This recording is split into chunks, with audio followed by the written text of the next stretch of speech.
तो previous lecture में अपन ने कुछ जेनेटिक डिसऑर्डर्स देखे थे जिन्हें अपन ने मेंडेलियन डिसऑर्डर बोला था। अब इस लेक्चर में अपन अगली जेनेटिक डिसऑर्डर देखेंगे जिसे अपन बोलेंगे क्रोमोसोमल डिसऑर्डर्स। तो अपन यहाँ पे पढ़ना स्टार्ट करेंगे नए टाइप के डिसऑर्डर जिसे कहा जाता है क्रोमोसोमल डिसऑर्डर। अब जब बात करते हैं क्रोमोसोमल डिसऑर्डर की तो सबसे पहली चीज अपने को पता है क्रोमोसोमल डिसऑर्डर मतलब क्या।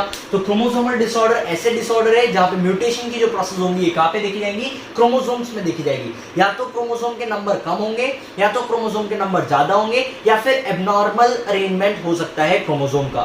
तो यहाँ पे तीन डिफरेंट टाइप के अपन क्रोमोसोमल डिसऑर्डर देखने वाले हैं। एक है टर्नर सिंड्रोम, एक है डाउन सिंड्रोम, एक है क्लाइनफिल्टर सिंड्रोम। तो देखते हैं अपन एक एक करके सारे तीनों डिसऑर्डर्स को। तो जो सबसे पहले अपन क्रोमोसोमल डिसऑर्डर पढ़ने वाले हैं, इस क्रोमोसोमल डिसऑर्डर का नाम है डाउन सिंड्रोम। इस डिसऑर्डर का नाम है डाउन सिंड्रोम।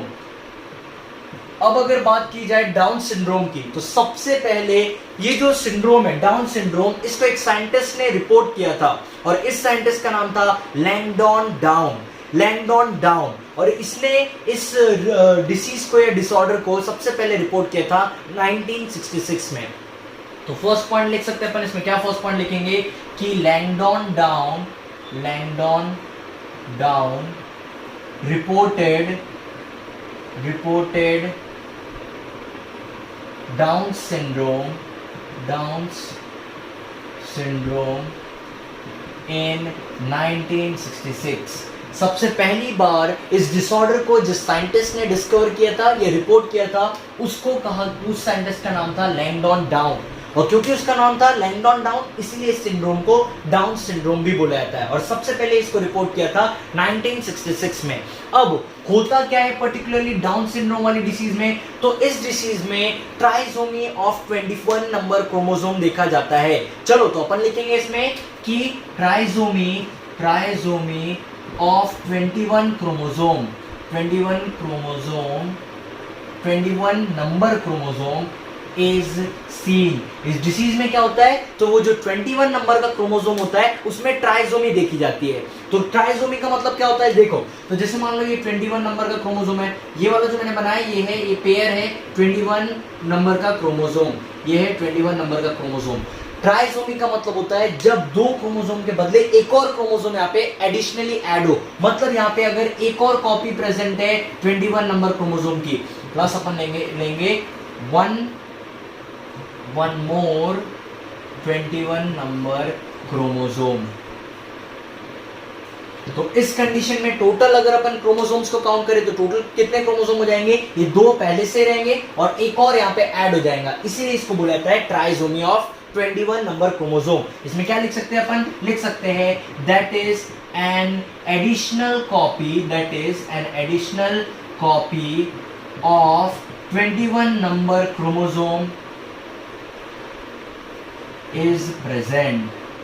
देखो तो अगर अपन डाउन सिंड्रोम के बारे में बात करें तो सबसे पहली चीज इसको लैंगडॉन डाउन ने रिपोर्ट किया था सबसे पहली बार 1966 में। और क्योंकि इसको इस साइंटिस्ट ने रिपोर्ट किया था सबसे पहली बार, इसलिए इस सिंड्रोम का नाम रख दिया डाउन सिंड्रोम। अगली चीज होता क्या है इसमें, तो यहाँ पे वो जो पर्सन, जिस भी पर्सन को डाउन सिंड्रोम देखा जाता है उस पर्सन में ट्राइसोमी ऑफ 21 नंबर क्रोमोसोम देखा जाता है। ट्राइसोमी ऑफ 21 नंबर क्रोमोसोम का मतलब क्या कि यहाँ पे 21 क्रोमोसोम का एक पेयर तो प्रेजेंट रहेगा, बट उसके अलावा एक 21 नंबर क्रोमोसोम की एक एडिशनल कॉपी प्रेजेंट रहेगी। और टोटल यहाँ पे टोटल कितने क्रोमोसोम हो जाएंगे 21 नंबर के, तो यहाँ पे टोटल 3 क्रोमोसोम हो जाएंगे 21 नंबर के। इसीलिए इसको बोला जाता है डाउन सिंड्रोम, या फिर इसको बोल सकते हैं अपन ट्राइसोमी ऑफ 21 नंबर क्रोमोसोम। अब अपन देखेंगे कि जिस भी पर्सन को ये डाउन सिंड्रोम होता है तो उसमें क्या क्या प्रॉब्लम्स देखी जाती है।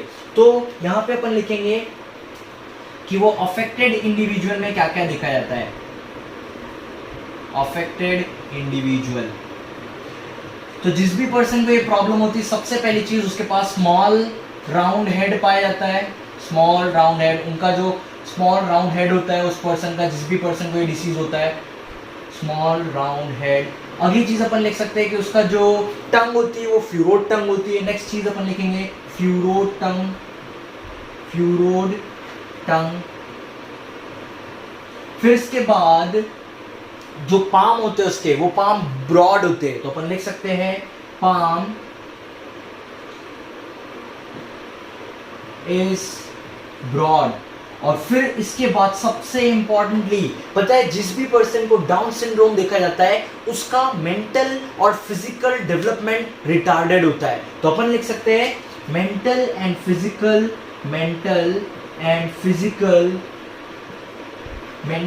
फिजिकल डेवलपमेंट इज रिटार्डेड, मतलब सही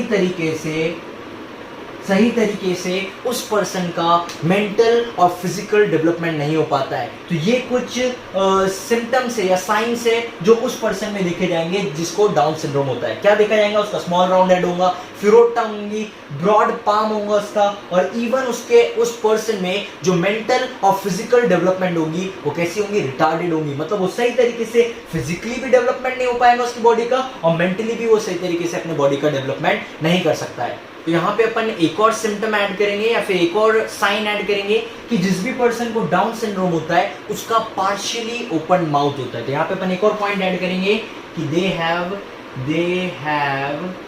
partially opened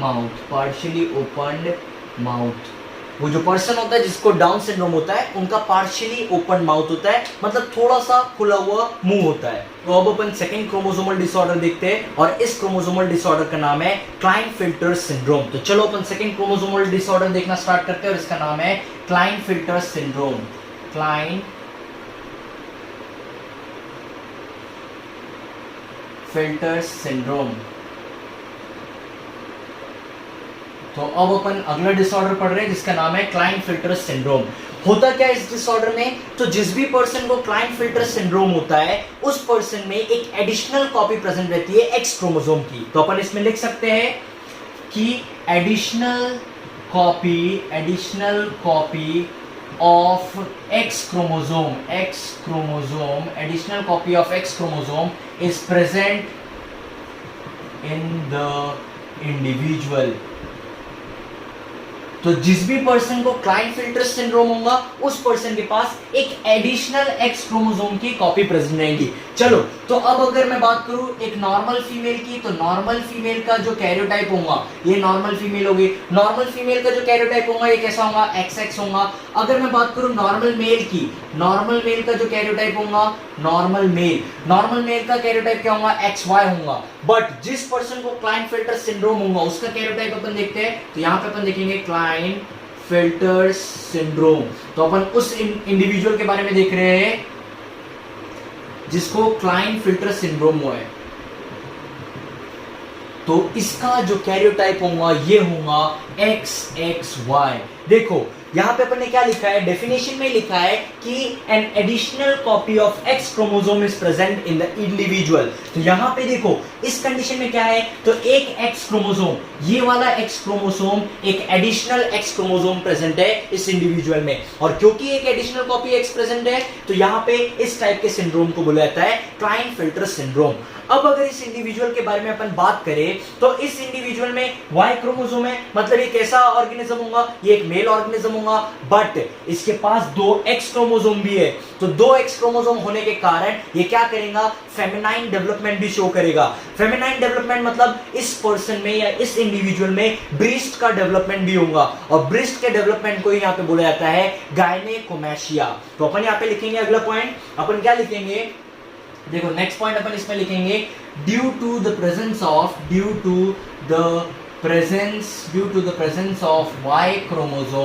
Y chromosome, the individual is a male। ये जो इंडिविजुअल है वो कैसा है? मेल है। इसका मतलब क्या? ये सारे मेल में जो डेवलपमेंट होते हैं, मेल ऑर्गेनिज्म में जो डेवलपमेंट होते हैं वो सारे शो करेगा, but due to presence of 2x chromosomes, he or she will also be showing feminine development।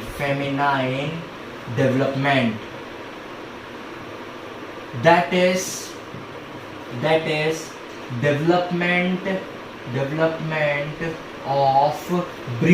development of breast, और ब्रीस्ट के ही डेवलपमेंट को बोला जाता है गायनेकोमैशिया, और ब्रिस्ट के ही डेवलपमेंट को बोला जाता है गायनेकोमैशिया। तो क्या लिखा है अपन ने यहाँ पे लिखा है कि जिस भी पर्सन को क्लाइनफिल्टर सिंड्रोम होगा तो उसके पास एक एडिशनल एक्स क्रोमोसोम प्रेजेंट होगा और उसका कैरियोटाइप क्या हो जाएगा, उसका कैरियोटाइप हो जाएगा XXY। अब इस इंडिविजुअल के बारे में अपन बात करें तो इस इंडिविजुअल के पास Y क्रोमोसोम प्रेजेंट है। क्योंकि इसके पास Y क्रोमोसोम प्रेजेंट है तो ये क्या करेगा, सारी प्रॉपर्टी शो करेगा जो मेल ऑर्गेनिज्म शो करता है। चलो ये सारी प्रॉपर्टी शो करेगा मेल ऑर्गेनिज्म की तरह, बट इसके पास 2 X क्रोमोसोम्स है और इन 2 X क्रोमोसोम्स के प्रेजेंस के कारण ये फेमिनाइन डेवलपमेंट भी शो करेगा। और ये जो फेमिनाइन डेवलपमेंट शो करेगा वो क्या है कि इस ऑर्गेनिज्म में या फिर ये जो इंडिविजुअल रहेगा उसमें ब्रीस्ट का डेवलपमेंट होगा और ब्रीस्ट के डेवलपमेंट को ही बोला जाता है गायनेकोमैशिया। चलो तो अब एक कंडीशन समझाता हूं कि नॉर्मल फीमेल में क्या देखा जाता है। तो ये हो गया क्लाइनफिल्टर सिंड्रोम। चलो इसमें अब अपन एक कंडीशन समझते हैं कि जनरली नॉर्मल फीमेल में जब 2 X क्रोमोसोम्स होते हैं तो उनके सेल में क्या होता है। तो चलो अपन समझते हैं।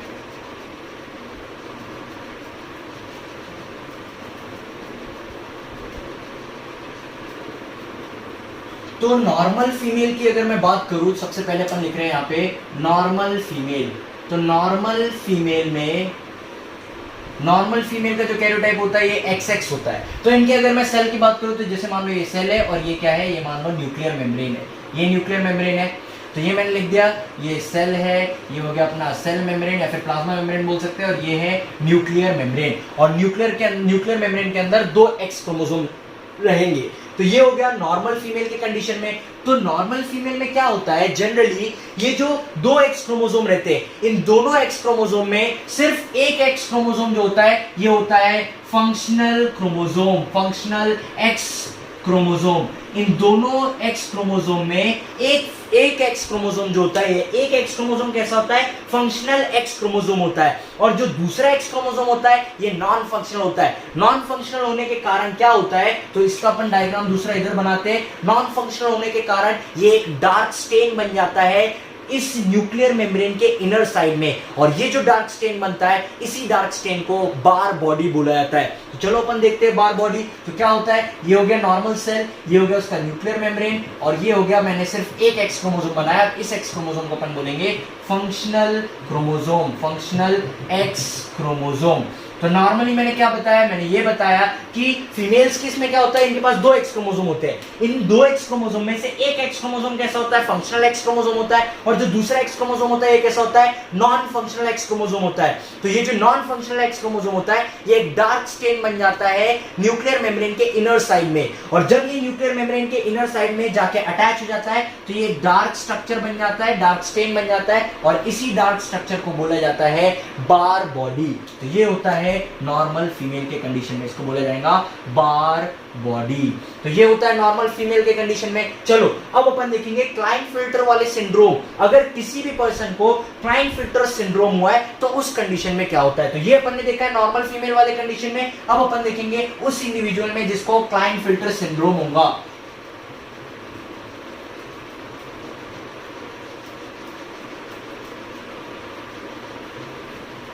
तो अब अपन बात करें क्लाइनफिल्टर सिंड्रोम की, तो यहां पे अपन लिखेंगे क्लाइनफिल्टर सिंड्रोम। ये जो इंडिविजुअल होता है जिसको क्लाइनफिल्टर सिंड्रोम होता है, इसका जो कैरियोटाइप होता है ये कैसा कैरियोटाइप होता है, XXY। मतलब इसके पास एक एडिशनल कॉपी प्रेजेंट रहती है X क्रोमोसोम की। अब अगर इसकी मैं बात करूं सेल की, तो ये हो गया सेल, ये हो गया इसका न्यूक्लियस, ये हो गया इसका न्यूक्लियस, और इस न्यूक्लियस में क्या प्रेजेंट है, एक X क्रोमोसोम है, एक X क्रोमोसोम और एक Y क्रोमोसोम है। देखो ये Y क्रोमोसोम जो है, ये Y क्रोमोसोम मेल्स में पाया जाता है, तो ये Y क्रोमोसोम के कारण मेल की तरह डेवलपमेंट होंगे। इन 2 X क्रोमोसोम में से एक X क्रोमोसोम कैसा होगा, एक X क्रोमोसोम होगा functional X chromosome, functional X chromosome. और यही फंक्शनल X क्रोमोसोम के कारण क्या होता है, इसी फंक्शनल X क्रोमोसोम के कारण वो जो ऑर्गेनिज्म है जिसको क्लाइनफिल्टर सिंड्रोम हुआ है उसके अंदर फेमिनाइन डेवलपमेंट देखा जाता है, मतलब ब्रीस्ट का डेवलपमेंट देखा जाता है, और ब्रीस्ट के डेवलपमेंट को ही गायनेकोमैशिया बोला जाता है। अब इस इंडिविजुअल में क्या होगा, तो ये वाला X क्रोमोसोम कैसा है, फंक्शनल X क्रोमोसोम है, और ये जो दूसरा X क्रोमोसोम है ये एक नॉन फंक्शनल X क्रोमोसोम है। तो ये वाला नॉन फंक्शनल X क्रोमोसोम आगे चल के क्या कर लेगा, ये आगे चल के बार बॉडी की फॉर्मेशन करेगा। तो इधर देखो क्या होगा इस कंडीशन में, इस कंडीशन में ये हो गया न्यूक्लियर मेम्ब्रेन। यहाँ पे क्या प्रेजेंट रहेगा, अब एक्स क्रोमोसोम रहेगा और वाई क्रोमोसोम रहेगा। ये जो एक्स है ये कैसा है, ये फंक्शनल एक्स क्रोमोसोम है, फंक्शनल एक्स क्रोमोसोम है, ये फंक्शनल एक्स क्रोमोसोम है। और रही बात दूसरा एक्स क्रोमोसोम, वो जो नॉन फंक्शनल एक्स क्रोमोसोम था वो कहाँ गया, तो वो जो नॉन फंक्शनल एक्स क्रोमोसोम है वो जाके बार बॉडी की फॉर्मेशन कर लेता है। तो यहाँ पे ये बन जाएगा बार बॉडी। तो इस तरीके से देखा जाता है क्लाइंट-फिल्टर सिंड्रोम वाले इंडिविजुअल में। अगर यहाँ पे ये बात की मैंने क्लाइंट-फिल्टर सिंड्रोम वाले इंडिविजुअल की, अगर मैं बात करूँ यहाँ पे मेल ऑर्गेनिज्म की या मेल पर्सन की बात करूँ मैं, तो मेल में कैरियोटाइप क्या होगा, मेल का कैरियोटाइप होगा XY होने के कारण क्या होगा, मेल केस में देखो ऐसा XY होगा कैरियोटाइप, ये हो जाएगा मेल केस में XY कैरियोटाइप। अब XY कैरियोटाइप होने के कारण पता है क्या होगा, यहाँ पे जो फंक्शनल क्रोमोसोम होगा ये फंक्शनल क्रोमोसोम होगा Y, और ये जो X होगा ये वैसा का वैसा ही रहेगा। तो ये देखा जाता है क्लाइंट-फिल्टर सिंड्रोम में। तो अब अपन लास्ट क्रोमोसोमल डिसऑर्डर देख रहे हैं, और ये जो लास्ट क्रोमोसोमल डिसऑर्डर है, इस क्रोमोसोमल डिसऑर्डर का नाम है टर्नर सिंड्रोम। तो अब अपन देखेंगे थर्ड क्रोमोसोमल डिसऑर्डर, और इसका नाम है टर्नर सिंड्रोम। टर्नर सिंड्रोम में क्या होता है, तो इस वाले कंडीशन में, इस डिसऑर्डर में एक एक्स क्रोमोसोम कम होता है इंडिविजुअल के पास। तो इसमें अपन क्या लिख सकते हैं, इसमें अपन लिख सकते हैं there is an absence of one x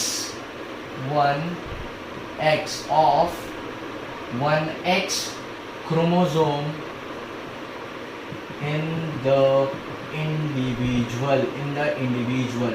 तो ये टर्नर सिंड्रोम एक ऐसा डिसऑर्डर है जिसमें एक एक्स क्रोमोसोम कम पाया जाएगा उस पर्टिकुलर पर्सन में, जिस भी पर्सन को टर्नर सिंड्रोम देखा जाएगा। अब देखो वहां पे अपन क्या लिख सकते हैं, तो अगर मैं बात करूं उस पर्सन की टर्नर सिंड्रोम की, अगर मैं बात करूं टर्नर सिंड्रोम वाले इंडिविजुअल की अगर मैं बात करूं, तो अब अगर मैं इसके कैरियोटाइप की बात करूं तो इसका कैरियोटाइप कैसा हो जाएगा, इसका कैरियोटाइप हो जाएगा XO।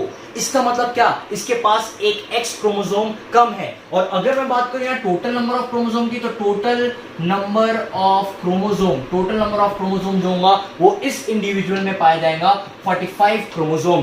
क्यों 45? देखो नॉर्मल इंडिविजुअल में जो टोटल नंबर ऑफ क्रोमोसोम होता है वो कितना होता है, 46 नंबर ऑफ क्रोमोसोम होता है, बट इस इंडिविजुअल के पास एक एक्स क्रोमोसोम कम होगा या एब्सेंट होगा, उसके कारण यहाँ पे जो टोटल नंबर ऑफ क्रोमोसोम होंगे ये होंगे 45 क्रोमोसोम। तो यहाँ पे इसका कैरियोटाइप होगा XO और टोटल नंबर ऑफ क्रोमोसोम जो होंगे वो होंगे 45। बट अगर मैं बात करूं क्लाइंट-फिल्टर सिंड्रोम की, तो क्लाइंट-फिल्टर सिंड्रोम वाले कंडीशन में, इस कंडीशन में क्या होगा, जो कैरियोटाइप होगा ये हो जाएगा XXY। और यहाँ पे अगर टोटल नंबर ऑफ क्रोमोसोम की बात करूं तो टोटल नंबर ऑफ क्रोमोसोम जो होंगे यहाँ पे ये हो जाएंगे 47। क्यों 47 हो जाएंगे, क्योंकि इस कंडीशन में एक एक्स क्रोमोसोम एक्स्ट्रा प्रेजेंट रहता है। क्लाइंट-फिल्टर सिंड्रोम वाली कंडीशन में एक एक्स क्रोमोसोम प्रेजेंट रहता है, तो टोटल नंबर ऑफ क्रोमोसोम हो जाते हैं 47। और टर्नर सिंड्रोम में एक एक्स क्रोमोसोम कम होता है, जिसके कारण यहाँ पे जो कैरियोटाइप हो जाता है ये XO हो जाता है और टोटल नंबर ऑफ क्रोमोसोम हो जाते हैं 45। अब एक सबसे इंपॉर्टेंट चीज बता रहा हूं कि जो टर्नर सिंड्रोम होता है, इस टर्नर सिंड्रोम में जो फीमेल्स की फॉर्मेशन होती है, ये जो फीमेल्स होती है ये स्टेराइल फीमेल्स होती है। तो अपन लिख सकते हैं कि सच फीमेल्स आर स्टेराइल। ये जो फीमेल्स होती है कैसी फीमेल होती है, स्टेराइल फीमेल होती है। इवन क्लाइंट-फिल्टर सिंड्रोम, जिस भी पर्सन को क्लाइंट-फिल्टर सिंड्रोम होता है उस पर्सन या फिर वो इंडिविजुअल भी स्टेराइल इंडिविजुअल होता है। चलो तो अब अपन देखेंगे कि क्लाइंट-फिल्टर सिंड्रोम और टर्नर सिंड्रोम बनी कैसे, मतलब ये क्यों अराइज हुई है ये दो सिंड्रोम। तो इसके बारे में अपन समझते हैं। तो स्टार्ट करते हैं अपन इसको समझना।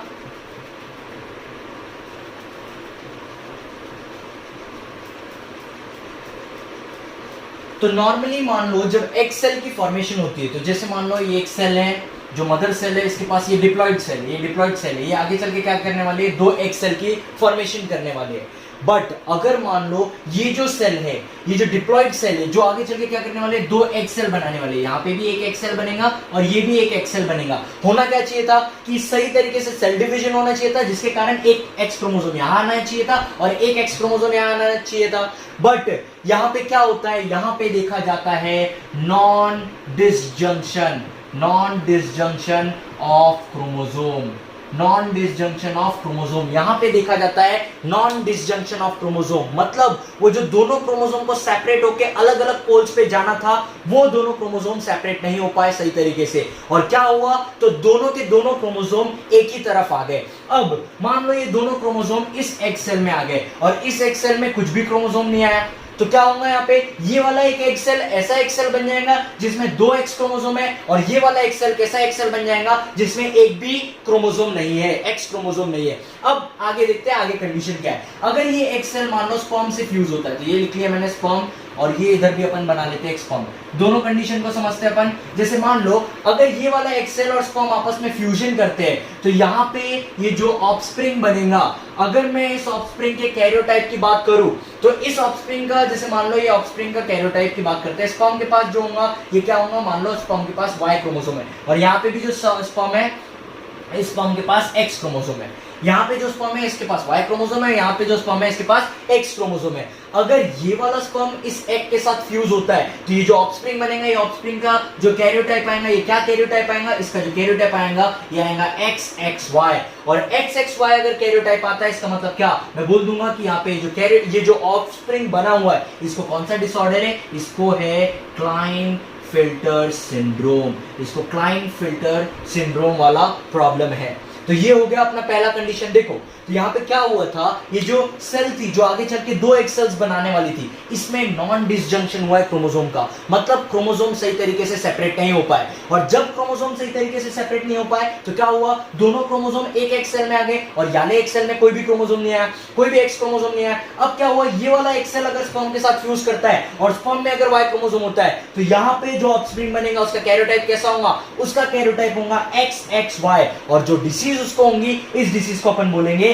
क्लाइनफिल्टर सिंड्रोम। अब अपन अगली कंडीशन देखते हैं। अब अगली कंडीशन क्या है कि एक एग है, इस एग में कोई भी एक्स क्रोमोसोम नहीं है। अगर ये वाला एग इस स्पर्म के साथ फ्यूज होता है, तो यहाँ पे क्या होगा, ऑफस्प्रिंग की फॉर्मेशन होगी, और यहाँ पे जो ऑफस्प्रिंग बनेगा वो ऑफस्प्रिंग का कैरियोटाइप कैसा होगा, ये जो ऑफस्प्रिंग बनेगा उसका कैरियोटाइप होगा XO। सिर्फ इसके पास एक एक्स क्रोमोसोम आएगा, और ये एक्स क्रोमोसोम कहां से आएगा, तो ये एक्स क्रोमोसोम आएगा स्पर्म से, और एग से कुछ भी क्रोमोसोम नहीं आएगा। तो यहाँ पे जो डिसऑर्डर होगा पर्सन को, इस टाइप के डिसऑर्डर को अपन बोलेंगे टर्नर सिंड्रोम। Turner syndrome. तो दोनों जो प्रॉब्लम है, क्लाइनफिल्टर सिंड्रोम और टर्नर सिंड्रोम, दोनों प्रॉब्लम होती है due to non disjunction of chromosome. Chromosome सही तरीके से सेपरेट नहीं हो पाते, और जब सेपरेट नहीं हो पाते तो इस कंडीशन में क्लाइनफिल्टर सिंड्रोम होता है, और ये वाली कंडीशन में टर्नर सिंड्रोम देखा जाता है उस पर्टिकुलर इंडिविजुअल में। अपन ने यहाँ पे सारे क्रोमोसोमल डिसऑर्डर्स पढ़ लिए हैं। अब अपन यहाँ पे पढ़ेंगे कुछ सेक्स लिंक डिसऑर्डर्स के बारे में। तो यहाँ पे अब अपन पढ़ेंगे सेक्स लिंक डिसऑर्डर्स। अगर पर्टिकुलरली अगर मैं बात करूं कि अगर मान लो कोई अफेक्टेड जीन है और ये अफेक्टेड जीन वाई क्रोमोसोम पे प्रेजेंट है, तब इस कंडीशन को क्या बोला जाता है, तो तब इस कंडीशन को बोला जाता है होलेंड्रिक कंडीशन। तो यहां पे मैं क्या लिखूंगा, फर्स्ट पॉइंट लिखूंगा कि if the affected gene is on Y chromosome, then this condition is known as Holendrick condition। देखो तो अपन यहाँ पे क्या पढ़ रहे हैं, कुछ सेक्स लिंक डिसऑर्डर के बारे में देख रहे हैं। अगर मान लो एक जीन है जो एक अफेक्टेड जीन है, और ये अफेक्टेड जीन मान लो वाई क्रोमोसोम पे पाया जा रहा है, ये अफेक्टेड जीन है जो कहां पे पाया जा रहा है, वाई क्रोमोसोम पे पाया जा रहा है, तो क्या होगा, इस कंडीशन को, अगर कोई अफेक्टेड जीन वाई क्रोमोसोम पे प्रेजेंट है, तब इस कंडीशन को होलेंड्रिक कंडीशन बोला जाता है। और सबसे इंपॉर्टेंटली ये जो डिसऑर्डर होता है, ये डिसऑर्डर फादर से सन को ही इनहेरिट होता है। तो अपन इसमें अगला पॉइंट लिख सकते हैं, नेक्स्ट पॉइंट इसमें लिख सकते हैं कि this disorder is only transmitted, और या फिर अपन लिख सकते हैं this disorder is only inherited from father to sons। और ये जो डिसऑर्डर होता है ये कहां से किसमें इनहेरिट होता है, तो ये डिसऑर्डर फादर से सन्स में इनहेरिट होता है। अब अगर इसके एग्जाम्पल के बारे में अगर अपन बात करें, तो इसका एक एग्जाम्पल है जिसका नाम है हाइपरट्राइकोसिस। इसका एक एग्जाम्पल है जिसका नाम है हाइपरट्राइकोसिस। ट्राइकोसिस। हाइपरट्राइकोसिस मतलब क्या होता है? तो हाइपरट्राइकोसिस एक ऐसी कंडीशन होती है जहां पे एक्सटर्नल या फिर अपन बोल सकते हैं एक्स्ट्रा हेयर ग्रोथ कर लेते हैं अपने एक्सटर्नल ईयर पे या पिना पे। तो अपन यहां पे लिख सकते हैं where extra hairs grows on the external ear और पिना। तो क्या होता है? हाइपरट्राइकोसिस एक ऐसी प्रॉब्लम है जिसमें क्या होता है, ये जो अपना एक्सटर्नल ईयर है जिसको पिना अपन बोल सकते हैं, इस पे कुछ एक्स्ट्रा हेयर्स ग्रो हो जाते हैं और ये जो है ये एक होलेंड्रिक प्रॉब्लम है। होलेंड्रिक प्रॉब्लम है इसका मतलब क्या कि ये सिर्फ और सिर्फ इसमें जो अफेक्टेड जीन है वो वाई क्रोमोसोम पे प्रेजेंट रहेगा और सबसे इंपॉर्टेंटली ये जो डिसऑर्डर है ये फादर से सन को ट्रांसमिट होंगी या फिर इनहेरिट होंगी फादर से सन को। अब अपन अगली कंडीशन देखते हैं। नेक्स्ट जो अपन टॉपिक पढ़ने वाले हैं इसको बोलेंगे sex influenced characters. Sex influenced characters.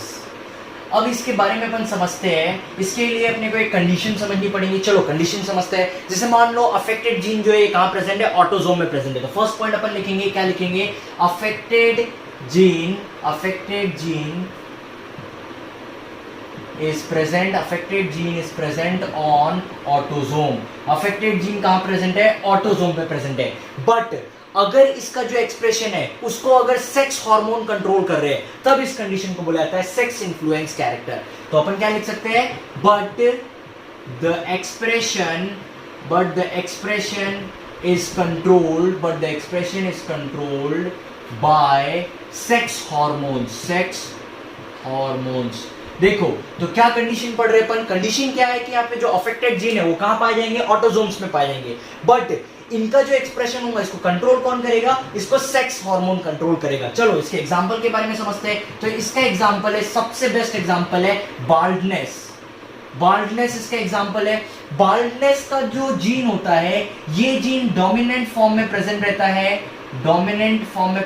है अगर उस ऑर्गेनिज्म में टेस्टोस्टेरॉन हार्मोन प्रोड्यूस हो रहा है। तो यहां पे लिख देंगे डोमिनेंट कब रहेगा? जब टेस्टोस्टेरॉन प्रोड्यूस हो रहा है। और ये रेसेसिव होता है जब वहां पे एस्ट्रोजन प्रोड्यूस होता है। तो जब एस्ट्रोजन प्रोड्यूस होता है, एस्ट्रोजन तब ये कैसे फॉर्म में प्रेजेंट रहता है? रेसेसिव फॉर्म में प्रेजेंट रहता है। और जब टेस्टोस्टेरॉन प्रोड्यूस होता है तब ये डोमिनेंट फॉर्म में प्रेजेंट रहता है। तो समझते हैं अपन इस कंडीशन को। तो अपन देख रहे हैं एक एग्जांपल बाल्डनेस का। तो बाल्डनेस का जो जीन्स है, ये जो जीन है ये कहां पाया जाएगा? ये जीन पाया जाएगा ऑटोसोम में। ये ऑटोसोम में पाया जाएगा मतलब सेक्स क्रोमोसोम को छोड़ के किसी क्रोमोसोम पे पाया जाएगा। बट इसका ये जो जीन अगर डोमिनेंट फॉर्म में प्रेजेंट है, तो डोमिनेंट फॉर्म में अगर प्रेजेंट है तो यहाँ पे सबसे ज्यादा इफेक्ट ये कब डोमिनेंट फॉर्म में शो करता है? जब ये यहाँ पे ऑर्गेनिज्म में टेस्टोस्टेरॉन प्रोड्यूस हो रहा हो तब जाके ये जो जीन होता है ये डोमिनेंट फॉर्म में प्रेजेंट होता है। और अगर जीन रेसेसिव फॉर्म में प्रेजेंट है इसका मतलब क्या? उस ऑर्गेनिज्म में क्या प्रोड्यूस हो रहा है? उस ऑर्गेनिज्म में जो सेक्स हार्मोन प्रोड्यूस हो रहा है वो एस्ट्रोजन हो रहा है। इसका मतलब क्या?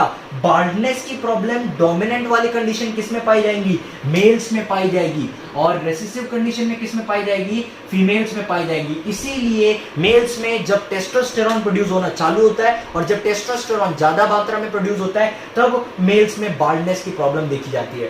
बट फीमेल्स में क्या होता है? तो फीमेल में बाल्डनेस की प्रॉब्लम नहीं देखी जाती है। फीमेल में ये जो बाल्डनेस की प्रॉब्लम है ये मेनोपॉज के बाद देखी जाती है। क्यों? तो मेनोपॉज लगभग 50 या 50 के बाद 50 to 55 में मेनोपॉज हो जाता है। मेनोपॉज होने के कारण क्या होता है? तो एस्ट्रोजन की जो मात्रा होती है फीमेल्स में वो अब मात्रा कम होने लगती है और धीरे धीरे कम होने लगती है। जब एस्ट्रोजन फीमेल्स में कम प्रोड्यूस होता है तब फीमेल्स में हेयर लॉस ज्यादा देखा जाता है और तब जाके फीमेल में बाल्डनेस की प्रॉब्लम हो सकती है। बाल्डनेस मतलब यहाँ पे उनमें हेयर लॉस ज्यादा मात्रा में देखा जाएगा। तो ये जो अपन ने कंडीशन पढ़ी है ये एक बहुत अच्छा एग्जांपल है सेक्स इन्फ्लुएंस कैरेक्टर का।